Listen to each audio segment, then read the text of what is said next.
Bonjour, nous sommes en 2015 dans le site de l'Institut Docteur Angélique dans une série de vidéos catholiques à propos de l'Apocalypse de Saint Jean. Ces vidéos ne visent pas à donner un sens définitif à l'Apocalypse puisque c'est impossible. Ce texte est valable pour toutes les époques, tous les hommes de tous les temps, mais de montrer par quels moyens on peut avoir cette souplesse d'interprétation. Et je voudrais aborder maintenant, dans une vidéo à elle toute seule, un passage de l'Apocalypse au chapitre 13, la marque de la bête 666. Si je veux faire une vidéo pour ce texte tout seul, c'est parce que il a un grand impact dans l'imaginaire des hommes. Et en particulier, par le fait qu'est annoncée une bête qui est décrite comme telle. Personne ne pourra plus ni acheter ni vendre, sauf s'il est marqué de la marque de la bête au front et à la main. On a vu plusieurs fois dans les vidéos précédentes que cette bête qui sort de la mer, elle a 7 têtes et 10 cornes. Ça veut dire que ce n'est pas une bête réelle, c'est une bête symbolique qui signifie tout le péché en nous avec ses multiples ramifications dans tous les sens. C'est aussi les idéologies qui entraînent des sociétés dans n'importe quoi, comme le communisme, le nazisme, le nationalisme, l'hédonisme actuel, etc.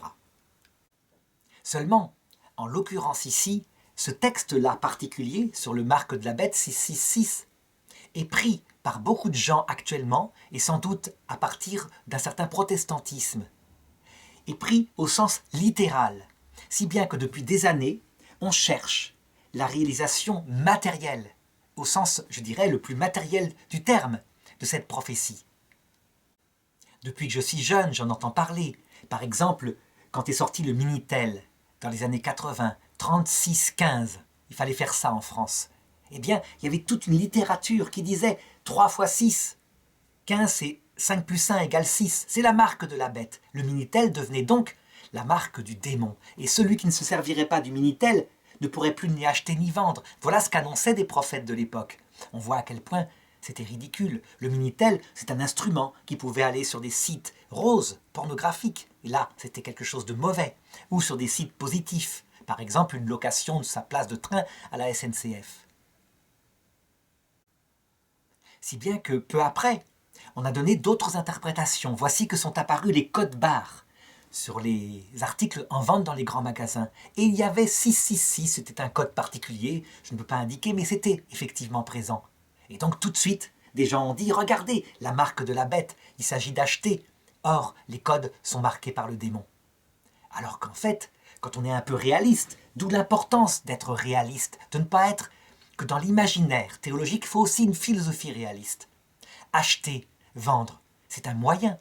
Si on achète quelque chose de mauvais, ou si on achète un objet qui est bon comme un couteau pour s'en servir mal, tuer un innocent, c'est la marque du mal. Mais en soi, acheter et vendre, et donc les codes barres qui sont pratiques, ne peuvent pas être la marque de la bête. Et ça a continué. Ça a ensuite été Internet. Parce que www, dans la Kabbale ou je ne sais pas quoi, c'était 666. Mais l'interprétation la plus actuelle, celle qui court partout, qui est sans arrêt mise en avant sur Internet avec un nouveau message en disant « Regardez, tel président veut imposer cette chose-là », c'est l'histoire d'une puce RFID. Une puce, ça veut dire une sorte de petite pastille qui serait mise sous la peau, qui émettrait un signal GPS, donc pour localiser les personnes, les identifier, et faire qu'on sache où elles sont. D'autres théories disent que cette puce pourrait être implantée près de la tête, près du cerveau, et imposée par des ondes maléfiques, des ondes, je ne sais pas, des ondes radio, des pensées qui ne sont pas les siennes, pour manipuler les gens et en faire des robots qui obéiraient à une puissance totalitaire. Eh bien, si ce sens-là fait peur, parce qu'il est facile à trouver, et peut-être qu'un jour, effectivement, quelqu'un tentera de le réaliser. Je pense qu'il faut montrer que ça ne peut pas être l'interprétation première de ce texte, que les interprétations de ce texte sont données pour toutes les époques, de tous les temps, et pas simplement pour notre époque. Et que la réalisation finale, donc on va voir, lors du dernier Antéchrist, ne peut pas être celle-ci, à savoir une manipulation mécanique, qui fait que les hommes ne seraient plus que des robots, et non pas des hommes libres. C'est l'inverse. Le dernier Antéchrist s'adresse à la liberté des hommes, pour qu'ils le suivent, enthousiastes. Alors pour bien comprendre, il faut d'abord reprendre, je dirais, le résumé de ce qui précède. Il est donc annoncé un dragon rouge-feu, c'est le démon, qui influence toutes les actions humaines de manière cachée, sous forme d'un serpent. Sort de la mer une bête monstrueuse, qui est toutes sortes d'idéologies.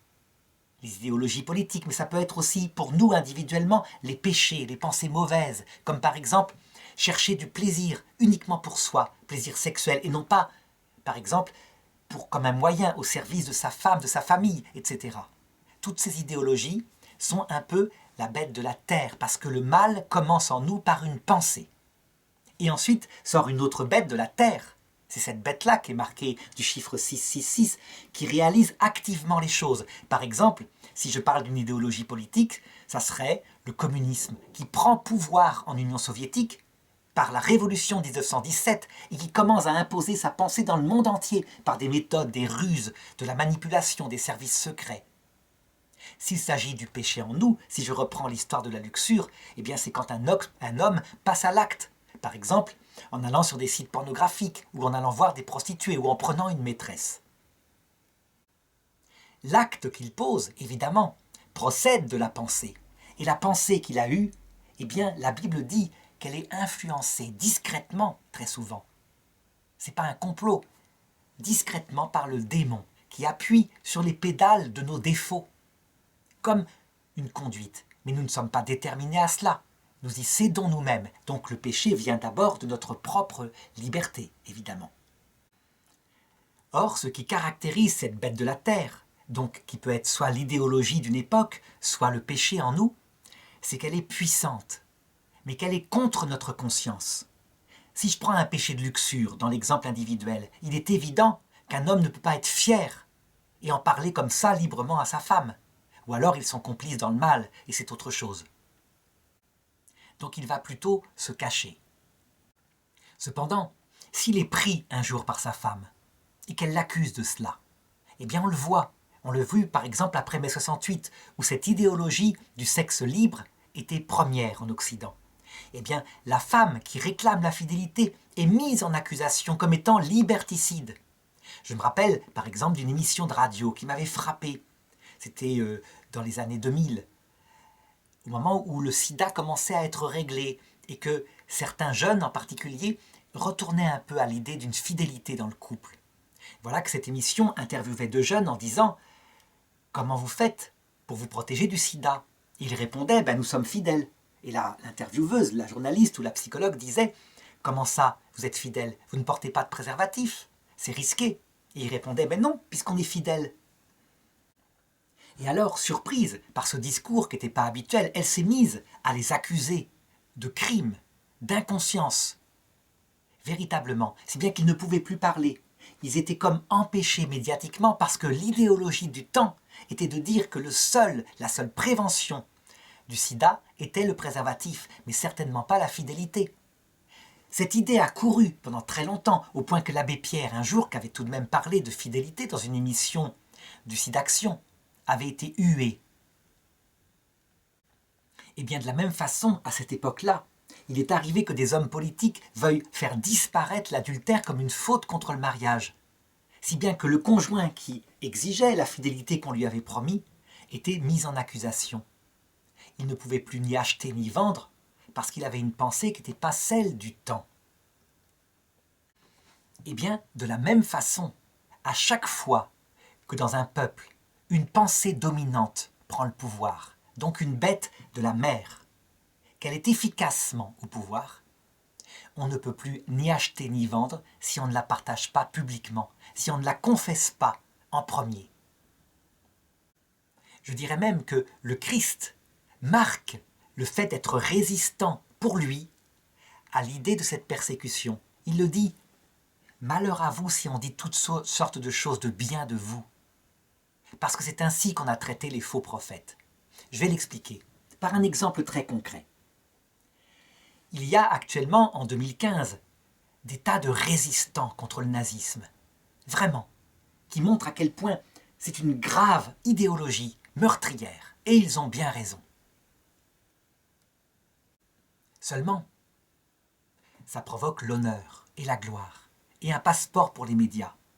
Par contre, si ces mêmes hommes étaient transportés avec une baguette magique en 1941 en France, eh bien, là nous verrions si véritablement c'est un discours qui sort de leur cœur.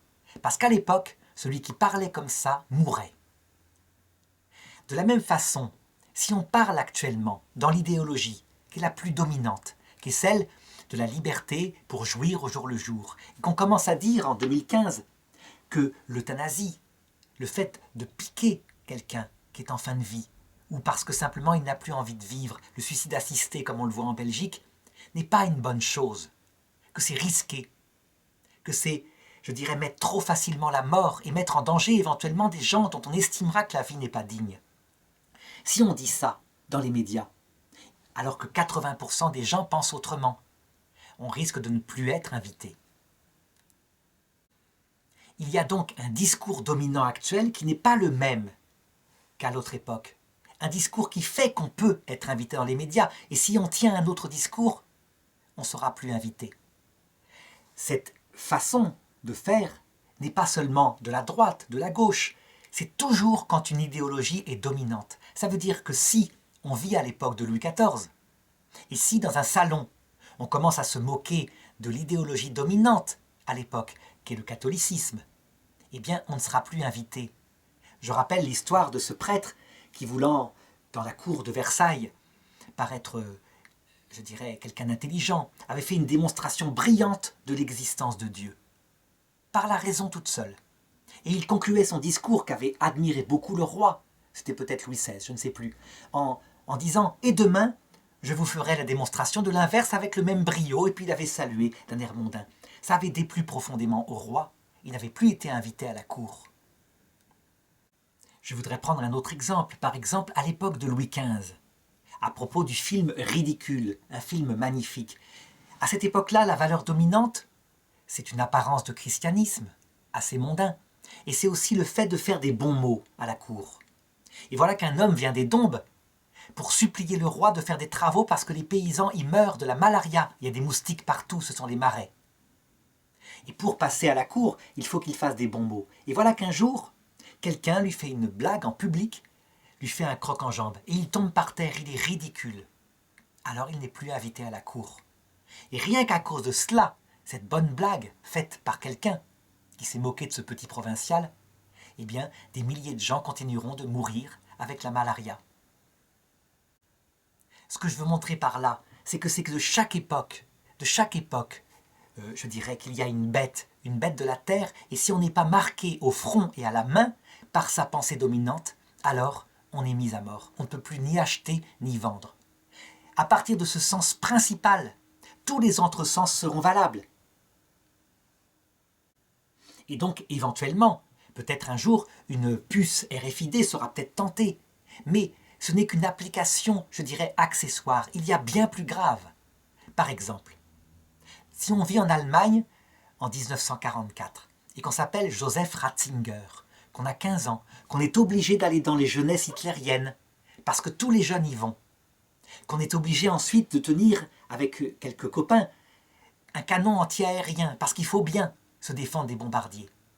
Est-ce qu'on est forcément marqué de la marque de la bête alors que sur son uniforme de jeunesse hitlérienne, on a bien l'aigle allemande et la croix gammée au-dessous? Eh bien, le pape Benoît XVI, celui qui était Joseph Ratzinger à cette époque-là, raconte que lui et sa famille jamais ne se laissèrent circonvenir par cette idéologie. Ils continuaient de prier en famille. Ils laissaient passer le temps. Alors évidemment, ils furent discrets, il avait 15 ans, il fallait bien obligatoirement adhérer à ces jeunesses hitlériennes, mais il n'adhérait pas à l'idéologie, il laissait parler, il écoutait, et il restait catholique. Ça veut dire quoi? Que la marque de la bête sur le front, c'est pas sur le front, ici, marqué avec un bic, c'est dans l'intelligence. Ça signifie que notre intelligence, si elle n'adhère pas à la marque de la bête, alors elle ne pourra plus ni acheter ni vendre. Et elle peut y adhérer en apparence. D'autre part, sur la main, ça veut dire qu'il faut agir pour cette bête. Sinon, on ne peut plus ni acheter ni vendre. Et donc, le jeune homme, Joseph Ratzinger, ne voulant pas être marqué par sa parole qui exaltait le nazisme ou par son action qui le faisait, se contentait de suivre parce qu'on était bien obligé, il avait 15 ans, mais jamais ne le confessait publiquement. Il ne disait rien. Il était dans le silence et la prière pour l'Allemagne. Alors évidemment, il aurait eu peut-être 50 de plus, comme par exemple Sophie Scholz, qui étaient eux aussi des catholiques, et qui se mirent à distribuer des papiers contre le nazisme, les jetant à la volée dans des escaliers des facultés allemandes. Et bien là, il y avait une véritable action contre la marque de la bête. Ils se firent prendre et ils furent décapités par les nazis, si bien qu'ils donnèrent leur vie contre la bête. Et là, véritablement, s'appliquait le texte, n'étant pas marqué ni dans leur intelligence, ni dans leur action par la marque de la bête, ils furent mis à mort. Alors, je disais, la marque de la bête, c'est donc systématiquement l'idéologie du temps, portée par l'orgueil de l'homme qui veut l'imposer à tout le monde. Maintenant, il faut se pencher sur le texte qu'il a décrit à travers un chiffre symbolique. Voilà ce que dit le texte, donc c'est dans l'Apocalypse, au chapitre 13, verset 18. C'est ici qu'il faut de la finesse, que l'homme doué d'esprit calcule le chiffre de la bête. C'est un chiffre d'homme. Son chiffre, c'est 6, 6, 6. Alors on sait que face à un tel rébut, beaucoup d'intelligences se levèrent pour essayer par des calculs savants de trouver à quoi ça correspondait. Et certains, en regardant par exemple les lettres du nom de l'empereur Néron, le premier persécuteur des chrétiens, que saint Jean connut, puisqu'il mourut bien après sa mort, eh bien se dire la somme en les trafiquant des lettres du nom de Néron donne 666. C'est possible, c'est un sens réalisé pour la génération qu'a connue Néron. Il est évident qu'il est un antéchrist, comme beaucoup de choses. Seulement, si c'était le sens fondamental, alors ce texte ne serait plus valable pour notre époque. Or, j'ai montré que ce chiffre est valable pour tous les temps, pour tous les lieux, et même pour nous individuellement quand nous nous livrons au péché. Il faut donc chercher un sens plus unifié, plus universel, en se souvenant qu'à la base, il y a un dragon, un démon, rouge-feu, qui s'est révolté contre Dieu. Que ce démon se transforme en un serpent qui influence la pensée humaine. C'est la bête de la mer. Et que cette pensée passe à l'action en s'imposant efficacement et en empêchant concrètement ceux qui ne pensent autrement d'acheter et de vendre, donc de faire partie de la société, de la civilisation. On a donc affaire à un antéchrist, c'est-à-dire quelque chose qui est contre le Christ. Or, pour bien comprendre ce que c'est qu'un antichrist, ça vient du latin et l'antéchrist c'est la même chose mais qui vient du grec, eh bien, il faut se souvenir de ce qui caractérise le Christ. Le Christ, il enseigne que cette vie n'est qu'un passage et que la vraie vie, c'est la vie éternelle où on connaîtra Dieu face à face. Que dès cette vie, la grâce de Dieu peut venir en nous par les 7 esprits de Dieu, c'est-à-dire les 7 façons d'aimer. Parce que les qualités essentielles qui permettent d'aller au ciel sont l'amour de Dieu, l'amour du prochain, avec toutes ses nuances, qui sont au nombre de 7, ce sont les 7 dons du Saint-Esprit. Et d'autre part, une autre qualité essentielle, l'humilité, un cœur tout petit, parce que nul ne peut voir Dieu sans mourir à soi-même, tellement ce Dieu est humble par lui-même. Dans la Bible, pour symboliser cette perfection de l'action de Dieu sur l'homme, sans arrêt, on le voit, c'est le chiffre 7 qui est mis en avant. Par exemple, au début de l'Apocalypse, les 7 esprits de Dieu, les 7 églises, ça veut dire les 7 façons de suivre le Christ comme on peut, avec ses propres péchés, mais tout de même de suivre le Christ. Et cette chose-là est aussi valable dans l'Ancien Testament. Par exemple, Dieu crée le monde en 6 jours, le 7e il se repose, et donc il impose à l'homme 6 jours pour ses propres œuvres, pour son propre travail. Et le 7e, il est consacré à Dieu. Donc on ne doit pas, même matériellement, faire un petit travail, ramasser de la manne dans le désert. Non, on doit rester vraiment sans rien faire et se consacrer à la recherche de Dieu. À partir de là, on peut deviner d'abord qui est le dragon rouge-feu, quelle est son idéologie. C'est un ange révolté qui se pose comme Dieu. donc qui prétend réaliser la perfection de Dieu, mais à sa façon à lui. L'humilité, il n'en veut pas. Lui, ce qu'il veut, c'est la dignité de l'intelligence, la puissance de l'action. Et il promet la vie éternelle à celui qui le suivra dans cette voie-là, tout en indiquant que Dieu et son humilité, son amour sont un faux Dieu. Il va donc inspirer à l'homme une pensée, des séries d'idéologies. Ce qui caractérise ces idéologies, c'est qu'à chaque fois, elles veulent réaliser la perfection du monde de l'homme sans Dieu. C'est pourquoi la bête qui sort de la mer, elle a 7 têtes. Elle se pose comme Dieu, mais une des têtes est blessée, à mort, et elle guérit. Ce qui veut dire que ça ne marche pas. Quelque chose, à chaque fois, ne marche pas. Comme si réaliser un monde parfait sans le vrai Dieu, ce Dieu d'amour et d'humilité, ça ne durait pas, ça meurt au bout d'un certain temps, comme un cycle de déception. Sans doute parce que le cœur de l'homme est fait pour le vrai Dieu. Résultat, ce qui se réalise sur terre, c'est quelque chose plutôt marqué du chiffre 6. Mais du chiffre 6 répété 3 fois. Pourquoi 3 fois? Parce que 3 fois, c'est le chiffre de la Trinité. C'est encore un chiffre de perfection. On essaie de réaliser un homme qui se passe du Dieu d'amour et d'humilité, qui est parfaitement heureux sur terre.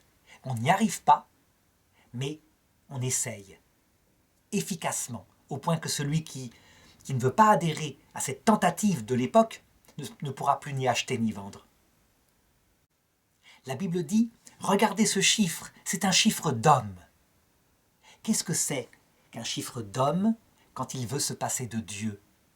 Eh bien, si je reprends les symboles que j'ai indiqués tout à l'heure, la Bible dit 6 jours pour l'homme et le 7e pour Dieu. Si on ne consacre plus sa vie qu'à l'homme, construire le monde ici-bas, que le 7e jour consacré à Dieu disparaît, alors on se marque du chiffre 6, l'homme exalté, debout, libre, mais sans le vrai Dieu. Et on va retrouver ça partout dans l'Écriture. Ce chiffre 6 qui signifie un chiffre d'homme, l'homme sans Dieu, exalté pour lui-même. Par exemple, quand on analyse en philosophie réaliste l'homme tout entier, avec un philosophe par exemple comme Aristote, on s'aperçoit qu'il y a 7 dimensions à regarder. La première dimension, c'est le fait que l'homme existe, et donc il faut savoir ce que c'est qu'être. C'est la philosophie première, la métaphysique. Et puis l'homme, il a un corps, donc il faut connaître ce que c'est que la matière, c'est la physique. Et puis l'homme, il est vivant, vie biologique, vie sensible, vie spirituelle. C'est la philosophie du vivant, dont fait partie la psychologie. Voilà déjà 3 dimensions. Évidemment, connaître la structure de l'homme n'est pas suffisant. L'homme, il a une vie pratique. Et donc, ce qui prend le plus de temps, en quantité, c'est le travail. Va naître la philosophie du travail, transformation d'une matière soit pour l'utilité, soit pour la beauté. Mais ce qui est le plus important dans le cœur de l'homme, ce qui donne sens à sa vie, c'est la relation à une autre personne humaine, relation morale, avec le respect de l'autre. C'est ce qu'on appelle la philosophie éthique, en latin philosophie morale. Et enfin, l'homme n'est pas seulement dans une relation à un autre individu, dans des relations morales, il vit en société, une communauté. L'homme est un être politique. C'est la philosophie politique. On a donc là 6 dimensions qui véritablement, de manière horizontale, expriment toutes les dimensions de l'homme, sans exception. Évidemment, il faut un regard critique pour bien voir si on atteint la vérité ou pas, mais concrètement, on a bien 6 dimensions qui expriment l'homme. Si, à un moment donné, dans l'enseignement de la philosophie, on décide que la question de savoir ce qu'on fait sur Terre, quel sens a la vie, s'il y a une vie après la mort, s'il y a un créateur, s'il faut le prier, est vaine, secondaire, impossible à poser, stupide. Alors, la 7e dimension de la philosophie, qu'on appelle la sagesse, disparaît. Or, l'Église catholique a toujours dit que cette dimension, par la simple raison, chercher ce qu'on fait sur Terre, était essentielle à l'homme. L'homme est un animal religieux. C'est d'ailleurs par cette question-là qu'a commencé, dans les anciens âges, dès le paléolithique, les questions fondamentales de l'homme. D'où est-ce que je viens? Qui suis-je? Où vais-je? Si on s'en passe, alors, l'homme se marque du chiffre 6, l'homme sans Dieu. l'homme qui essaye de réaliser sa vie en se passant de cette question-là, le mieux possible. Au XIXe siècle, l'Église a dit « Mais regardez cette pensée, réaliser l'homme sans Dieu, qui est-ce qui la réalise actuellement ?» Elle avait dit « C'est la franc-maçonnerie. » Une libre pensée qui, à un moment donné, dans le Grand Orient de France, ne veut plus discuter de la question de Dieu, même au point de vue naturel, sinon ça fait trop d'histoires, trop de débats envenimés dans les loges.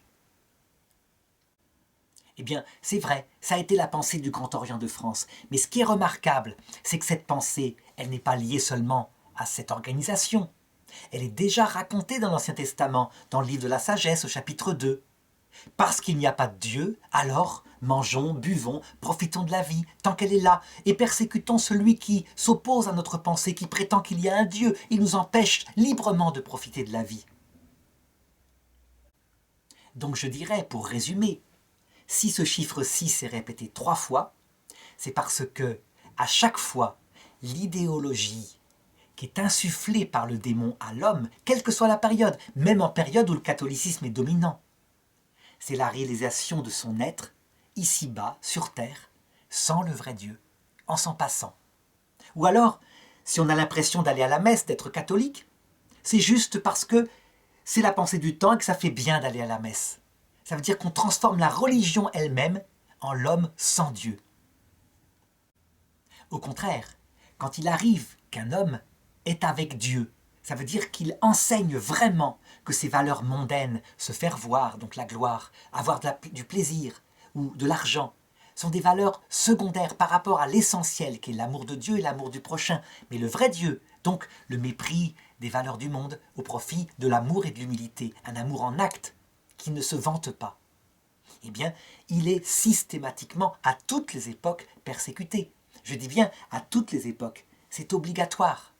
Parce que le monde en lui-même, même lorsque c'est une civilisation chrétienne, eh bien, en fait, il cherche à être heureux ici-bas et un point c'est tout. Alors on pourrait dire, mais non, tout de même, pas quand la civilisation est chrétienne. Et je réponds oui, si.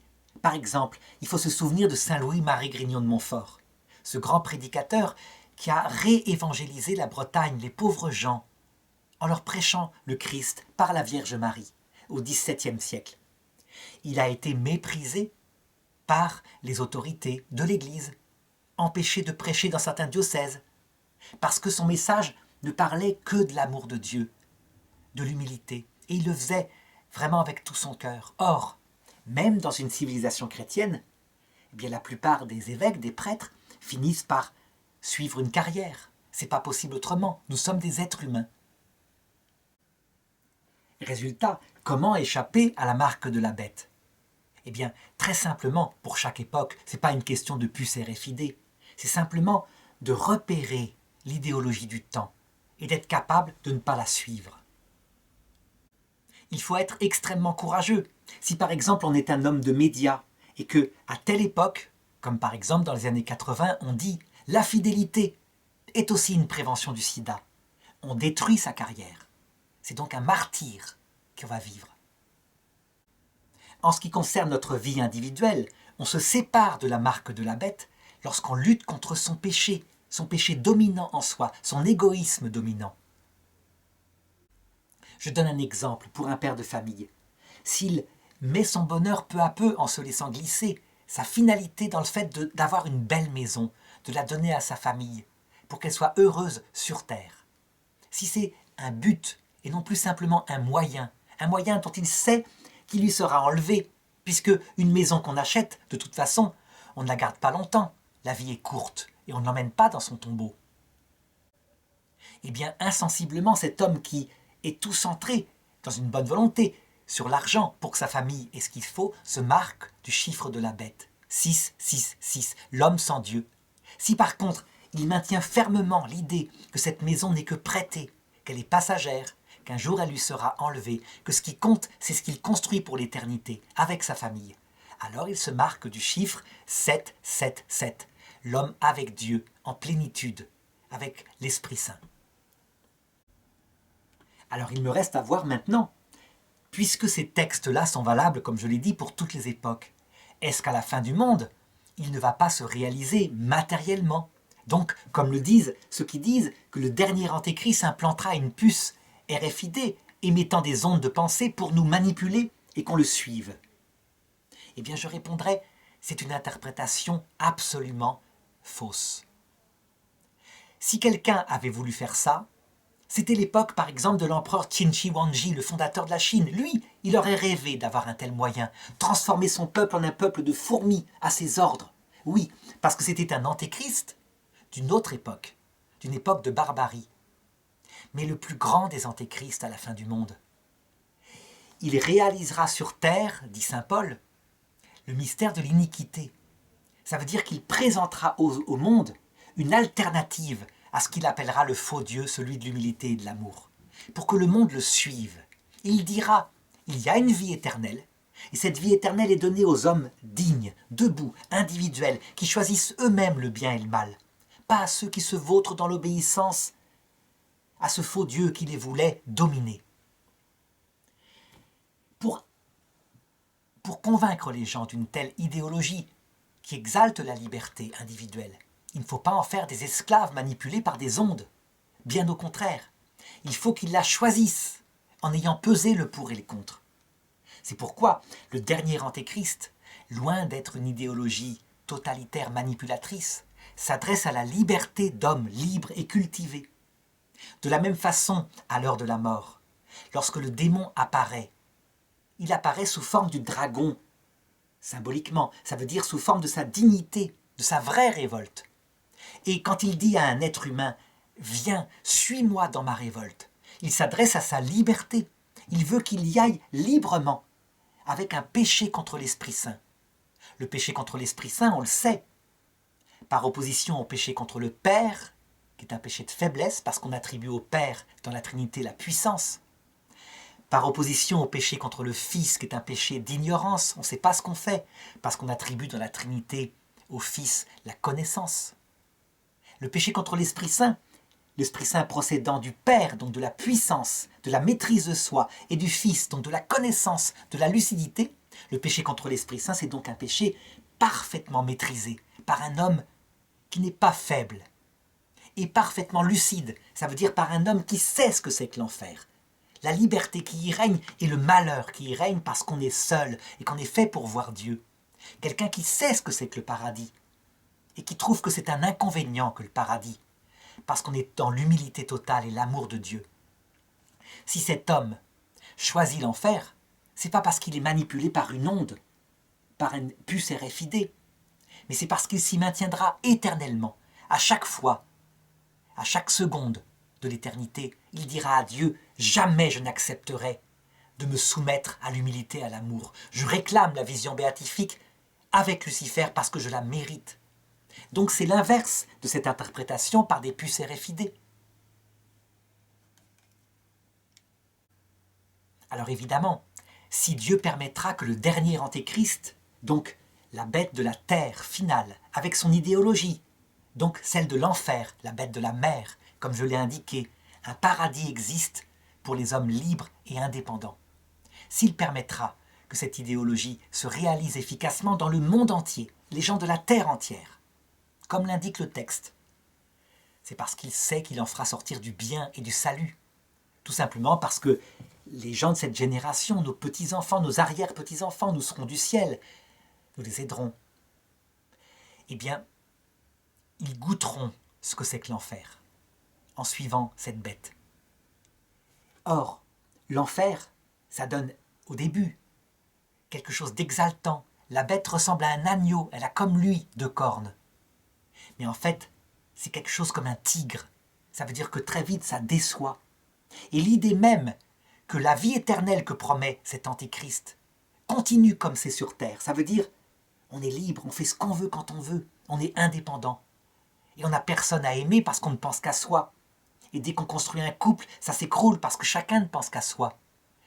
Et qu'on est fait pour autre chose qui n'existe pas. Si bien que les gens sont dans l'angoisse, dans le feu intérieur, le feu de l'enfer, l'absence du vrai Dieu.